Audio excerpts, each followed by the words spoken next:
Merhaba sevgili dostlar. Bugün yine başlattığım Hazreti Kur'an'daki Musa kıssalarını biliyorsunuz anlatıyordum bu ara. Bu bir seri olsun istedim. Yani Kur'an'daki Musa hikayeleri serisi. Bugünkü konu ise Musa'nın e, denizi yarma hikayesidir. Kur'an'da geçen denizi yarma hikayesi. Onu tabii ki bazen e, hikayelerden de bahsedeceğim ama genellikle e, ayetler üzerinden konuyu işleyeceğim. Yine de bir hatırlatma yapmış olayım. Kur'an bu hikayelerin mesela Musa'nın denizi yarma hikayesi Musa'dan çok da zaman sonra, çok daha sonra Yahudi yazarlar tarafından düzenlenmiş bir hikayedir. Kur'an bu hikayeyi alıyor, olduğu gibi bize anlatmıyor. Okumasını bilene bu hikaye üzerinden anlamlı mesajlar veriyor. Bu tarzda ben bakıyorum Kur'an'a ve bu bağlamda paylaşım yapıyorum. Onun için şimdi Hazreti Musa'nın bu macerasını ayetler üzerinden takip edelim. Nedir? Şuara suresindeki, çünkü Hz. Musa'nın meseleleri bir tek surede yoktur. Taha var, Şuara var, daha Araf var. Hepsinde geçiyor bölük pörçük. Onun da başka nedenleri var. Onu yeri gelince anlatacağım. Bugün Şuara suresinden başlıyorum. Şuara suresi 9. ayetten başlayalım sevgili dostlar. Ve şüphe yok ki Rabbin galip ve engin, merhamet sahibidir. 10. ayet Şuara'dan başlıyorum. Bir vakitte Rabbin Musa'ya nida edip git o zalim kavme dedi. Firavun kavmine 10-11 daha saymıyorum. Ayetleri okuyorum ve açıklama gelecek.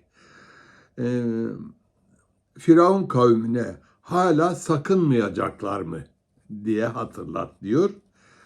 Musa da şöyle dedi, seslendi. Ya Rabbi doğrusu ben korkarım ki beni yalancı sayarlar.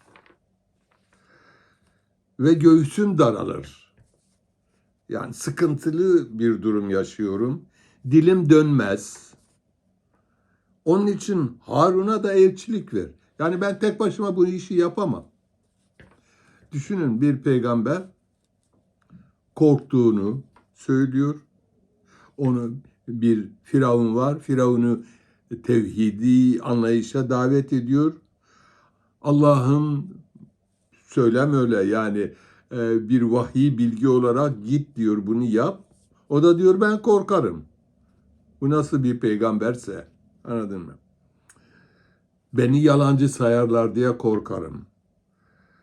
Göksüm daralır, dilim dönmez. Dilim dönmez diyorlar ki çocuklukta dili yanmış, ondan sonra peltek olmuş. Neyse. Onun için Harun'a da elçilik ver. Ben tek başıma bu işi beceremem. Harun'u da bana yardımcı olarak ver diyor. Hem onların bana isnat ettikleri bir suç var. Ondan dolayı korkarım ki hemen beni öldürürler. O suç nedir? Orada Musa sözüm ona denizi yarıp gitmeden önce, kaçmadan önce Mısır'ın yerlisi olan Kıptilerden birisini öldürdüğü söyleniyor. Bundan dolayı kaçtığı kabul ediliyor. Hem onların bana bir suç var yani ben bir adam öldürmüşüm diyor. Hayır Allah buyurdu. Hayır buyurdu. Haydi ikiniz ayetlerimizle gidin.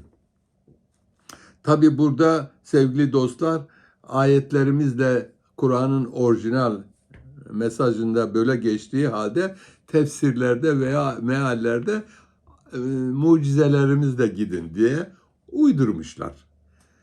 Şüphesiz ki biz sizinle beraberiz. Onları işitiyoruz. Yani korkma, desteğim var sana diyor. Haydin Firavun'a gidin de deyin ki inan biz alemlerin Rabbinin elçisiyiz. Düşünebiliyor musunuz? Böyle deyin diyor. Hz. Muhammed'in bir müşriklerle karşılaştırmasında bir sözü var derler. Ayet değil. Kendisine rüşvet teklif ediyorlar bu peygamberlik iddiasından vazgeçmesi için. O da güzel bir cevap veriyor diyor. Bir elime ayı, bir elime güneşi verseniz Rabbimin bildirdiğinden başka bir şey yapmam. Ne kadar iddialı bir duruştur. Burada ise diyor ki alemlerin Rabbinin elçisi, bize inanın. Böyle deyin diyor. İsrailoğullarının bizimle beraber gönder. İşte işin bam teli burada. Bu ayet bize şunu gösteriyor. Musa bir tevhid inancının temsilcisi veya tebliğcisi değil. Ya nedir? Mısır'da yaşayan, Yusuf peygamber zamanında gelmiş olan İsrail oğullarının horlandığını iddia ediyor, köleleştirildiğini söylüyor. Bunları ben buradan alıp çıkmak istiyorum. Bir peygamber aslında biraz da milliyetçi bir tavırdır bu. Bunları alıp buradan çıkmak istiyorum. Sen Yahudileri oradan, eski Yahudileri oradan çıkarıp götürmek mi istiyorsun? Yoksa Allah'ın mesajını, tevhidi kuralları mı duyurmak istiyorsun diye sorarsak, hayır. Ne Musa'nın ne Harun'un böyle bir derdi yok sevgili dostlar. Bir daha 17. ayet diyor ki İsrail oğullarını bizimle beraber gönder. Bütün derdim bu benim diyor.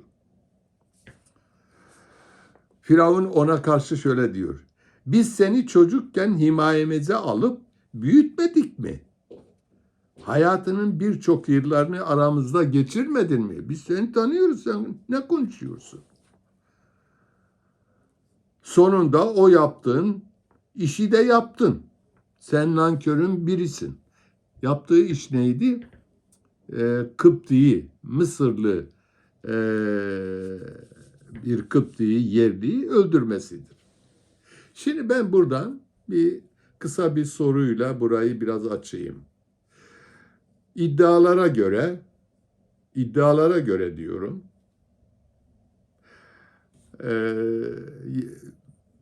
Musa doğduğu zaman annesi onu bir sepete bırakmış, Nil'e bırakmış. Firavun'un sarayının önüne gelmiş. Niye öyle yapmış? Çünkü Firavun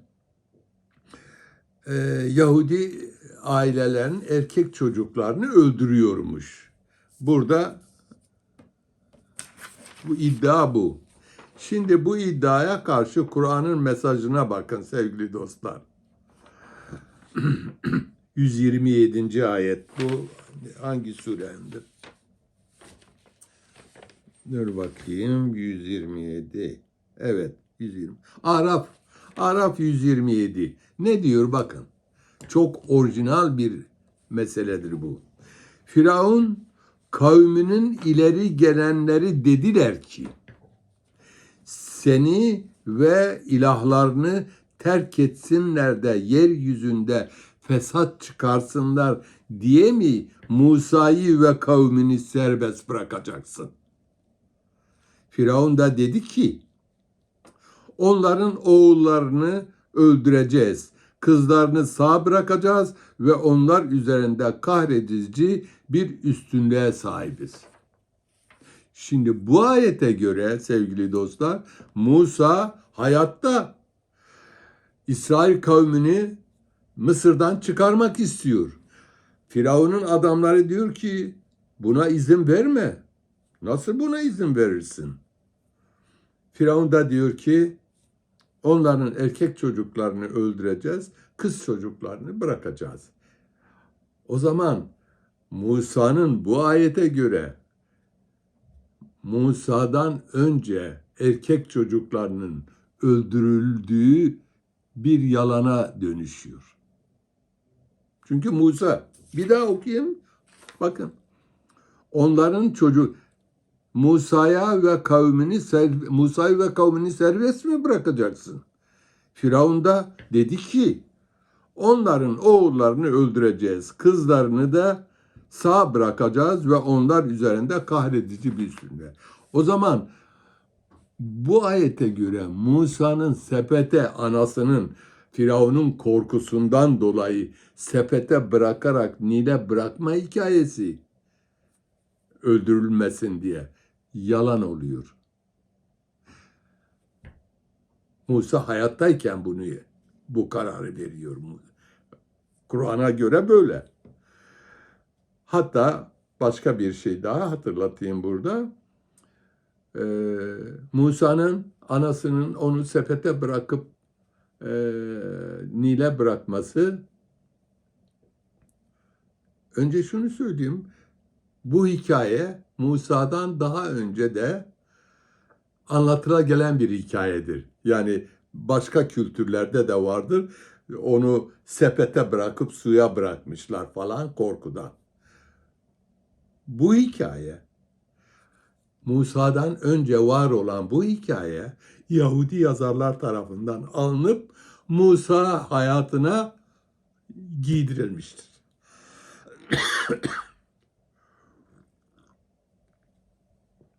Zaten biraz evvel okuduğum ayette Yahudi çocuklarının öldürülmesi Musa zamanında oluyor. Musa'dan önce olmuyor.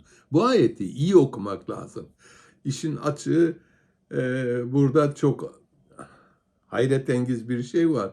İbn Arabi'nin ben okudum Fususül Hikem adlı kitabında diyor ki Musa'nın geleceğini haber vermişler kahinler Firavun'a. O da demiş ki o zaman kimlerdir? İsrailoğullarından gelecek. O zaman demişler ki öldürün. Her sene mi öldürün? Hayır. Bir sene öldürün. Sadece erkek çocuklarını, kız çocuklarını değil. Şimdi İbn Arabi diyor ki Musa gelecek diye var diye 70 bin çocuk öldürüldü. Nereden uyduruyorsun be adam? Nereden uyduruyorsun? Kanıtın ne? İstatistik mi tuttun? Niye bu yalanları paylaşıyorsunuz? Yahudi yalanları. Yahudi yalanları.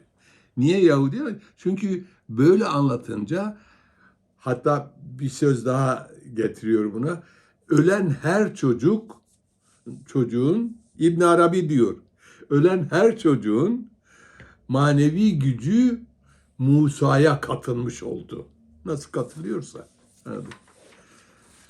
Onun için akla ziyan şeyler konuşuluyor yani. Ve anası bıraktığı zaman sepete bıraktı. Takip ediyor ablası sepeti. Firavun'un bahçesinde göğe gidiyor. Göğe diyorum. Peki bir müddet sonra hani açığa çıkıyor annesi. Musa'nın annesi. Niye açığa çıkıyor? Emzirme hikayesinden dolayı. Güya başka süt annelerinin sütünü emmiyor. Ablası vasıtasıyla annesi getirtiliyor, süt annelik yapıyor. Peki burada annesi geldiği zaman annesinin Yahudi olduğu biliniyor mu? Biliniyor.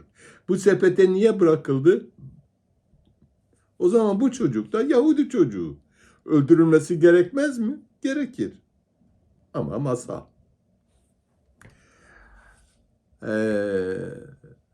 Tabii burada Kur'an'da galiba onu alamadım, hatırlamıyorum şimdi. Bu başka bir nedenden dolayı Firavun öldürmeyi düşünüyor falan. Firavun'un karısı koruyor, öldürmüyor. Evet, dedik ki İsrail oğullarını bizimle beraber gönder dedik. Bu işin masal boyutunu anlatmak için bunu söylüyorum. Daha başka masallar da var, yine ayet üzerinden hatırlatacağım. Sen çocukken seni himayemize aldık falan, büyüttük. Sonunda o yaptığın kötü işi de yaptın. Sen nankörün birisin. Kötü işte o bir adamı öldürmüş. Eğer Musa Firavun'un prenslerindense, öyle diyorlar ya, veya Firavun'un generallerindense ve sarayda büyümüşse, hatta ve hatta bir rivayete göre Firavun'dan sonra onun tahta geçmesi bile düşünülürken, bu pozisyondaki bir insan o günün şartlarında sokaktan birisini öldürmesi sıradan bir olaydır sevgili dostlar. Musa eğer bu pozisyondaysa, sokaktan birisini öldürmüşse Firavun ona cezalandırmaz. O günün dünyasını düşünün. Sıradan bir adamı öldürmüş. Firavun, Musa niye kaçıyor ki? Gider adeta der ki şöyle yanlış yaptı, ben de vurdum öldürdüm diyebilir. Ama hayır, öldürdüğü için kaçıyor. Burada bir şey daha söyleyeyim. Bu olayı kendi İsrailoğullarından birisine zulüm ettiği için güya öldürüyor. Ama sonuçta o İsrailoğullarından olan kişi Musa'yı Firavun makamlarına ihbar ediyor suçlu diye. Bu Yahudi geleneğidir. Hitler döneminde de bütün dönemlerde de bu taktik uygulanmıştır. Çünkü bu taktik Musa'yı bir şeye zorlamak içindi. O ihbar. Neye zorlamak içindi? Çünkü Yahudi cemaati Musa'nın kendilerine önder olarak benimsemişlerdi. Ama o Firavun'dan kopmuyordu. Hikayeye göre söylüyorum. Onu Firavun'la düşman pozisyonuna düşürüp Firavun'un onu reddetmesi temin edilmek isteniyordu. Böylece İsrailoğullarına sığınıp İsrailoğullarını korumaya alabilir diye düşündükleri için ihbar etmişlerdi. Musa diyor yine ayetten 20. ayet, ben dedi o işi o anda yaptım ki şaşkınlardandım. Yani özür dilerim gibi bir şeydir. Yani yaptım ama şaşkındım, aklım başımda değildi falan. Firavun'a karşı söylüyor. Sizden korkunca, Firavun'a söylüyor, sizden korkunca da hemen aranızdan kaçtım. Sonra Rabbim bana hikmet bahşetti ve beni peygamberlerden kıldı. Sevgili dostlar, önemli bir mesaj. Korkup kaçan bir adam. Ama daha sonra Rabbi ona peygamberlik, hikmet ve peygamberlik bahşetti.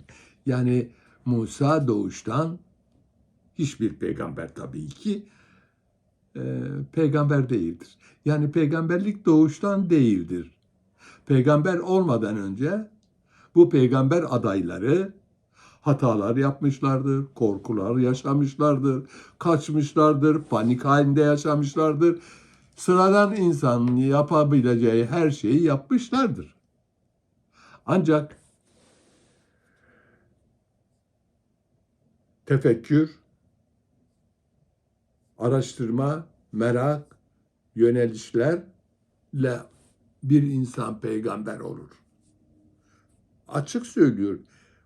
Ben korktum, kaçtım diyor. Kur'an diyor bunu. 21. ayet. Sonra Rabbim bana hikmet bahşetti ve beni peygamberlerden kıldı. Yani peygamberlik anadan doğma, kimse peygamber değildir ve olamaz. Kur'an'ın mesajına aykırıdır. O zaman ya Rabbi sorarım ben. Bir peygamberi seçerken daha yaratılmamışken, var olmamışken neye göre seçiyorsun? Kur'an'ın hükmüne aykırı bir şeydir. Neye göre seçiyorsun? Ne iyilik ve ne de kötülüğü söz konusu olmazken bu tercih neye göre? Ben de iddia etsem, ya Rabbi Musa'yı peygamber kıldın, beni niye kılmıyorsun? Musa'yı tercih etme sebebin nedir? Daha yaratılmadan önce eğer peygamberliğine hükmetmişsen.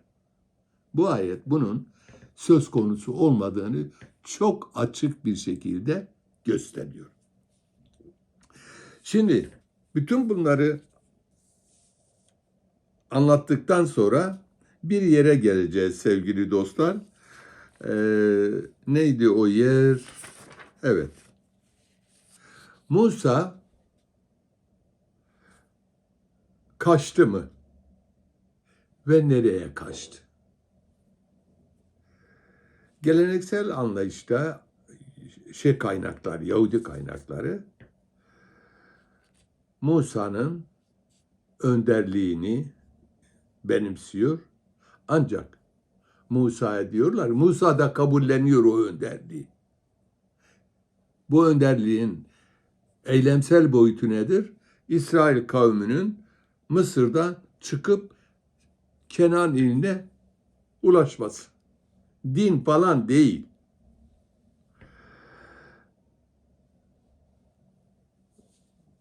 İsrailoğullarını bizimle beraber gönder diyor zaten. Şimdi bunu yaparken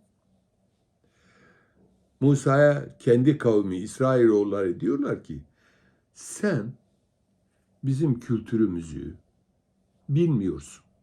Bizim içimizde yaşamadın. Yaşamış olsam bile bu konuda, yaşamış olsam bile bu konuda bizim dini anlayışımız, geleneklerimiz, kültürümüzü bilmiyorsun. Bunu bilmeden bize önderlik yapamazsın. Bundan dolayı bizim geleneklerimizi, dini inançlarımızı, kültürümüzü en iyi bilen ve yaşayan bir insan var. Kim o? Şuayb. Kur'an'da Şuayb peygamber diye bildiğimiz bir insan var. Evet. Git oradan bizim kültürümüzü, dini değerlerimizi, hayat anlayışımızı ondan öğren. Çünkü yaşayan en büyük bilgemiz o. Peygamberimiz o. Git ondan öğren. Peki o nerededir? Medyen'de. Medyen nerede? Medyen bugünkü Suudi Arabistan topraklarındadır sevgili dostlar. Suudi Arabistan. Yani Mısır'la Suudi Arabistan toprakları arasında bulunan bir Kızıldeniz var. Kızıldeniz'in öte tarafı Suudi Arabistan yani Medyen o günkü adıyla, bu tarafı ise Mısır. O zaman Musa görünüşte bir kaçış gibi bize sunuluyor. Hayır, bir eğitim alma amacıyla gitmiş. Neden öyle diyorum? Ayetlerden görüyoruz yani. Mesela Kasas suresinde Medyen'e doğru yöneldiğinde diyor. Niye Medyen'e doğru yöneliyorsun? Mısır büyük bir ülke. Faraza bir cinayet işlemişsense başka bir yere kaçar saklanırdın. Kızıldeniz'i geçmek gibi bir eyleme kalkmazsın. Ama diyor ki Kasas suresi 22. Medyen'e doğru yöneldiğinde umarım Rabbim beni doğru yola iletir. Hedefi var, amaçlı, yönelişi var. Medyen'e doğru karar vermiş gidecek. Medyen'e gitmek için de Kızıldeniz'i aşmak lazım. Ve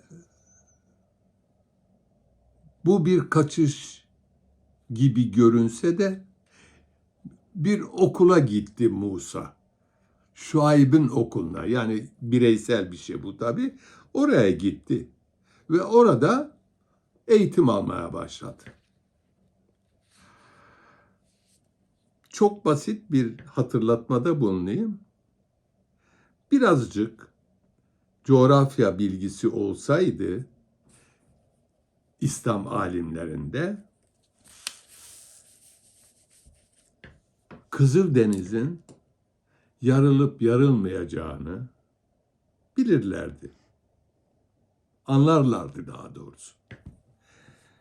Bir defa Musa'nın kaçış diye anlatılan bir gidişi var. Bakın, o anlatılmıyor.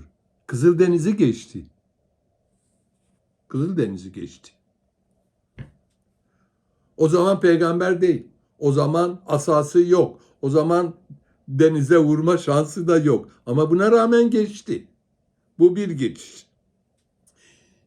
Bir ikinci geçişi var. Medyen'den tekrar Mısır'a gelmek için. Onu da anlatmıyoruz. Orada da bir şey yok. Bir de üçüncü bir geçişi var. Yani İsrailoğullarını alıp Kızıldeniz'den geçirmesi. Sadece burası için asasını vuruyor, deniz ikiye yarılıyor. Bu konu çok özel bir konu. Kur'an'da nasıl anlatılıyor? Bir ona bakalım. Mesela Taha suresi 77. Ne diyor? Gerçekten Musa'ya şöyle vahyettik. Kullarımla geceleyin yürü de onlara denizde kuru bir yol aç. Yetişilmekten korkmazsın ve endişe de etmezsin. Diyor. Böyle git diyor. Peki Şuara suresinde 63'te ne diyor? Bunun üzerine Musa'ya vur asan ile denize diye vahyettik. Vurunca bir infilak etti. Her bölük koca bir dağ oluverdi. Şimdi Taha 77'de diyor, hadi İsrailoğullarıyla yola çık git. Nereye git? Bu bir yol aç. Kuru bir yol aç. Asa falan yok orada. Öyle bölük patladı çatladı da yok orada. Ama 63'te böyle diyor. Peki Bakara 50'de ne diyor? Hani bir zamanlar sizin için denizi yarıp sizi kurtardık. Ta Firavun'un adamlarını suda boğduk. Siz de bakıp duruyordunuz. Burada da asası iş görmemiş neredeyse.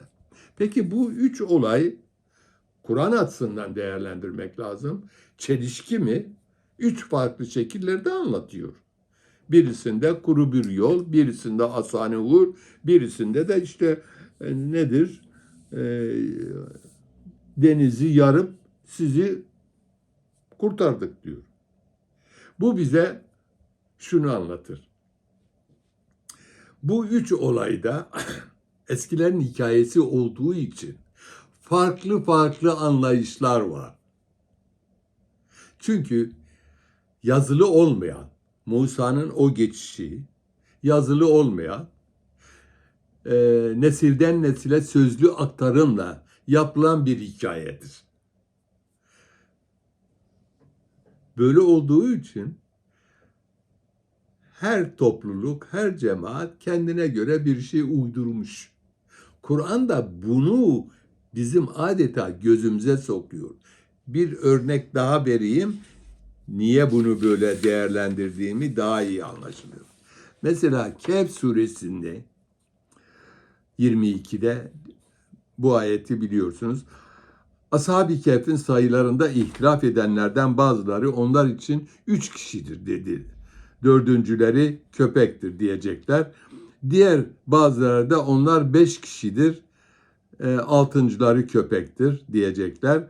Her ikisi de bilinmeyen hakkında tahmin yürütmektedir. Onlar 7 kişidir, 8. köpekleridir derler. De ki onların sayılarını Rabbim daha iyi bilir. Bir defa bütün bu halk arasında dedikodu şeklinde dolaşan bir bilgidir. Kur'an bu bilgiye nasıl yaklaşır?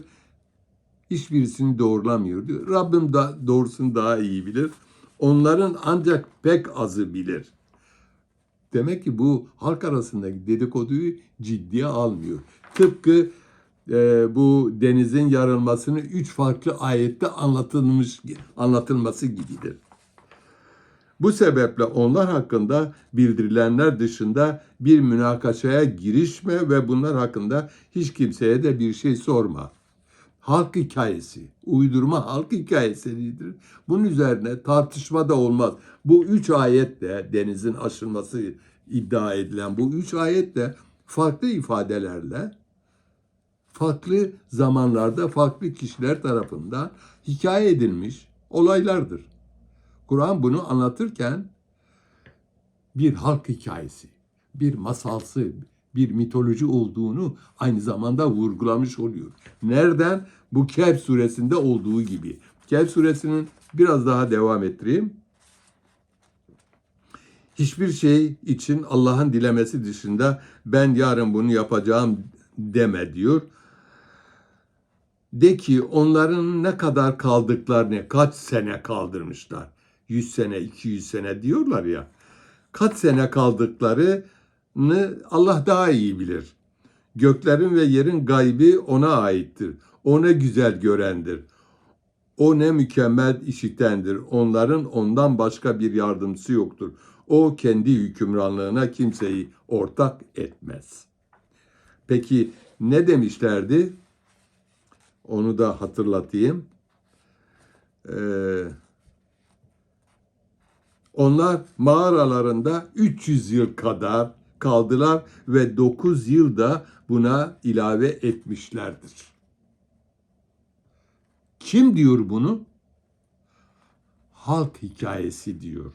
Masallarda böyle anlatılıyor. Kur'an ne diyor? Hayır diyor. Doğrusunu Allah bilir. Doğrusunu Allah bilir derken bu iddiayı reddetmiş oluyor. Şimdi burada da denizin aşılmasında 3 ayet gösteriliyor Kur'an'da. Ne demek istiyor? Tıpkı Kehf suresindeki gibi doğrusunu Allah bilir. Yani bunlar halk hikayeleridir. Masalsı hikayelerdir. Bunu bilmiş olun. Akledenlere seslenmiş oluyor. Bu üç farklı ayette anlatılmasının sebebi bu. Bu sebebi ortaya koymazsanız bu yolculuğu hakkıyla anlatmış olmazsınız. Evet, böylece Musa nereye gitti? Medyen'e gitti. Dediğim gibi denizi yarma hikayesi 3 defa gerçekleşmesi lazım. Birincide Firavun'dan kaçıp gittiği zaman nasıl gitti? Denizi yardı mı? Oradan haber yok. İkincisi döndü. Yine denizi yardı mı? Yok. Öyle bir iddia yok. Ne zaman denizin yarılması var? İsrail oğullarının toplu olarak gittiği zaman var. Bu yakın zamanda bir film de gösterime girmişti. Gördüm televizyonda. Üçüncü gidişinde galiba kendisine söyleniyor. Senin daha önce gittiğin yoldu. Yani Musa hadi diyelim o iddialar doğru olsun. Musa'nın Kızıldeniz'i yarması meselesi daha önce 2 defa geçtiği bir yoldur. Bildiği bir yoldur. Bilmediği değil.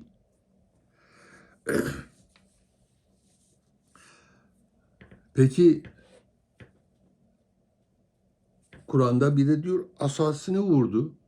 Onu nasıl anlayacağız?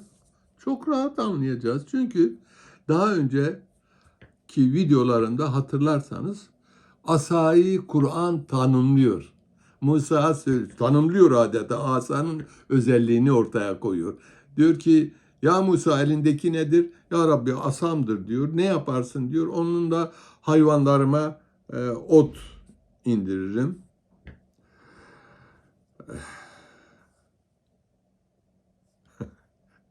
Bunu söylerken yani ne kadar sıradan bir adam olduğunu da gösteriyor. Çobanlık yapan bir adam yani. Ot indir dökerim ağaçtan. Efendime söyleyeyim ona yaslanırım ve diğer ihtiyaçlarımı onunla görürüm. Öyle mi? Bırak elindeki asayı diyor. Bırakınca bir yılan oluverdi ve Musa ürktü. Musa tut onu tekrar o senin asan olacak. Asa nedir burada? Asa Musa'nın akıl gücü, deneyimleri, yaşam anlayışı, hayat anlayışı, bilgi birikimi. Bütün bunlar asa olarak anlatılıyor. Peki Musa dedik asanla vur denize. Buradan ne anlayacağız? Ey Musa, bilgi birikimini, deneyimlerini, tecrübelerini ve aklını kullan. Onunla yanaş buraya, bu denize. Onunla yanaştığı zaman, asanla vurduğun zaman göreceksin ki bu sunun gel git olayından dolayı bir müddet sonra alçalacak. Diz boyu bir suya dönüşecek. Onu sen biliyorsun zaten. Hatta filmlerde anlatılır biliyorsunuz. Geldiler suyun dağ gibi su. Cemaati dedi ki sen bizi buraya getirdin ne yapacağız falan isyan ediyorlar. Ve Musa oradan bir yere gitmedi. Oturun dinlenin dedi. Niye? Neden? Madem arkadan Firavun geliyorsa orada oturup geceyi geçirmeleri mi gerekir yoksa başka bir yol arayışı mı gerekir? Hayır. Orada oturdular sabaha kadar. Oturduktan sonra sabah kalktılar. Bir de baktılar ki sular hafif hafif çekilmiş. Musa biliyor bunu zaten. Bunu biliyor. Ve yürüdü geldi. Musa'nın bunu bilmesi önemli bir bilgi mi? Çok önemli bir bilgi. Ve deneysel bir bilgi. O suyun 3. defadır oradan geçiyor. 3. defa geçtiği için hani bir tabir var ya su yolu yapmış. Evet su yolu yapmış. Gidip geliyor. Hiç problem yok ki onun için. Biliyor zaten. Korkusu da yok. Cemaatini oraya götürüyor. Bilmiyor mu ki Kızıldeniz'den geçeceğim. Kızıldeniz'den nasıl geçeceksin? Ama o biliyor. Bu nerededir biliyor musunuz? Yine bilimsel çalışmalar yapan, bunu anlamaya çalışanlar vardır. Ne diyorlar? Neresidir o Musa'nın geçtiği yer? Kızıldeniz'de Tiran geçidi sevgili dostlar. Yeri belli. Tiran geçidi boğazı. Nerededir? Bugünkü diyorlar Şarm El Şeyh'e yakın bir bölgededir. Sular çekiliyor, oradan oraya gidiyor. Bundan dolayı böyle bir mucize sopasıyla vurup denizi karpuzu ikiye yarar gibi yarma söz konusu bile değil. Böyle bunu aşamazsak eğer, bunu göremezsek eğer, Kur'an efsaneler kitabı olur. Kur'an masal olur sevgili dostlar. Kur'an bize bir masal anlatmış olur. Lütfen. Kur'an masal anlatmıyor. Masallar üzerinden bir mesaj veriyor bize. Hem de o mesaj akla, hikmete, ilme ve Kur'an'ın mesajına uygun olan bir mesajdır. 1000 yıldır bu maalesef mucize, denizin yarılması anlatılıp duruluyor. Bu yalanlarla Müslüman zihin zehirlenmiş. Artık yani diyorum bir kurtuluş arayın. Bu yalanlardan, bu masallardan, bu hikayelerden zihninizi arındırın sevgili dostlar. Artık şunu görün, Kur'an'a da iftira etmeyin. Niye iftira? Kur'an'da tek kelime mucize sözcüğü yok. Boyuna mucizeler yaratıyorsunuz.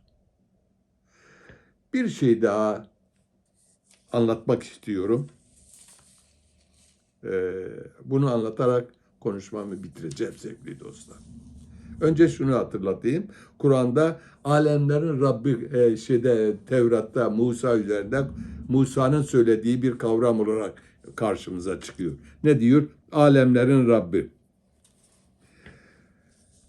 Sihirbazlar hep birden secdeye kapandılar. Alemlerin Rabbine iman ettik dediler. Musa Firavun'a tebliğata başlarken diyor ki ben kimdir senin Rabbin? Ben Rabbim diyor zaten. En iyi Rabbiniz benim. O da diyor ki senin Rabbin kimdir? Nedir diyor. Diyor yer gök ve arasındakilerin Rabbi, alemlerin Rabbidir. Sevgili dostlar, Musa alemlerin Rabbi kavramını anlayacak, idrak edecek kapasitede birisi değil ve Musa'ya bu kavramla da hitap edilmemiştir. Neden? Çünkü Yahudi veya Tevrat geleneğinde alemlerin Rabbi değil, Rab kavramı vardır. Rab kavramı ile alemlerin Rabbi kavramı çok farklıdır. Alemlerin Rabbini kabul eden bir topluluk, Yahudilerin benimsediği o benim Rabbim ve ben üstün bir ırkım, üstün bir milletim anlayışına sapamaz. Saparsa da hata etmiş olur. Onun için bu kavram, ama Kur'an bu kavramla şeyi tanıtmak istiyor. Musa'yı. Niye? Çünkü Yahudilere alemlerin Rabbi kavramını tanıtmak istiyor. Sizin Rabbiniz değil, alemlerin Rabbidir demek istiyor. Çünkü Yahudiler o zaman, peygamberin zamanında yaşayan Yahudiler de Yahudilerin Rabbi diye beni konuşuyorlar ve kabul ediyorlar. Kur'an'da onlara Musa'ya söyleterek, Musa böyle bir şey söylememiş ayrıca. Musa üzerinden bu kavramı kullanıyor Kur'an, alemlerin Rabbi. Yahudinin Rabbi değil, alemlerin Rabbi. Bu birinci olaydı. İkinci olayı da hatırlatayım. Aralarında bir benzeşme yapıyor kafam. Nedir o? Peygamber Efendimiz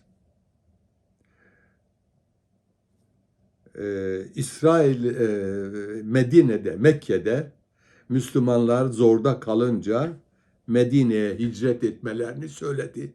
Ve büyük bir kesimi, bir kısmı da Yemen'e zaten gitti, hicret ettiler. Kendisi de bir müddet sonra ölüm tehlikesi söz konusu olduğu için o da Mekke'yi terk etti. Aslında bu olay benim için denizin yarılması gibi bir olaydır. Nedir o denizin yarılması? Hz. Muhammed Kureyş toplumunu ikiye yardı inanç anlamında. Bir Müslüman cemaat oluşturdu ve o cemaati Musa'nın Mısır'dan çıkardığı gibi o da şeyden çıkardı. Mekke'den çıkardı. Hz. Muhammed'in bu hicret demiyorum sevgili dostlar, yanlış bir sözdür hicret, kaçıştır. Neden? Çünkü ölüm tehlikesinin haber aldı, mecburen kaçtı. Ve değerli bir eylemdir, akli bir eylemdir kaçması. Hesap edip ne zaman çıkacağını bilmesi. Mağaradaki kaçış yolu üzerindeki mağarada takip ediyorlar. Mağaradaki o takipçiler gelmişler mağaranın önünde görmüşler. Nedir o? Örümcek ağı. Ve bir de güvercin yumurtaları yumurtlamış. Ha böyleyse demişler, bu eğer burada saklanmış olsaydı örümcek ağının bozulmuş olması lazımdı. Örümcek ağı bozulmamışsa mağarada sayılmazlar ve geldikleri halde oraya bakmamışlar. Ve bunu maalesef üzücüdür ama peygamberin mucizesi olarak anlatıyorlar. Niye? Çünkü böyle bir şey yok. Uydurmuşlar. Ve bu mucizeyi Müslümanlar şöyle düşünüyorlar, maalesef eski bir rekabet içinde düşünmüşler. Musa'nın mucizesi var, İsa'nın var, yok Nuh'un var bilmem ne. Hazreti Muhammed'in mucizesi yok. Olmaz ki, mucizesi olmayan peygamber olamaz demişler. Kendi kendilerine yalan söylemişler. Ve peygambere bir sürü mucizevi hikaye yüklemişler. Yalan. Kur'an'da çok açık, Hz. Muhammed'e böyle bir mucizesi olmadığı çok açık bilinen ve söylenen bir şeydir. Benim için belki de Hz. Muhammed'in Musa'nın denizi yarması hikayesinin belki de bu hikayeden, bu yaşanmışlıktan empati yapılarak ortaya çıkmış bir mesaj bile olabilir. Onun için bunu ben ille de böyledir demiyorum ama bu iki olay arasında bir benzeşme görüyorum. Nasıl ki Musa aldı çıktı güya, peygamber de kendi cemaatini, inananlarını aldı, Mekke'den çıkardı, Medine'ye doğru yolculuğa çıkardı. Sevgili dostlar, oturup kalkıp her seferinde aklın önemine vurgu yaparız ama Kur'an mesajı gelince, söz konusu olunca nedense akletmeyi ve defalarca akletmeyi önerdiği halde akletmeyi ciddiye almayız. Bu insanımız için çok önemli. İnanın sarıkları büyük, cübbeleri çok olan insanların bilemedikleri ve bilmeden bu toplumu aptallaştırdıkları dinden uzaklaşın. Dinlediğiniz için teşekkür ederim.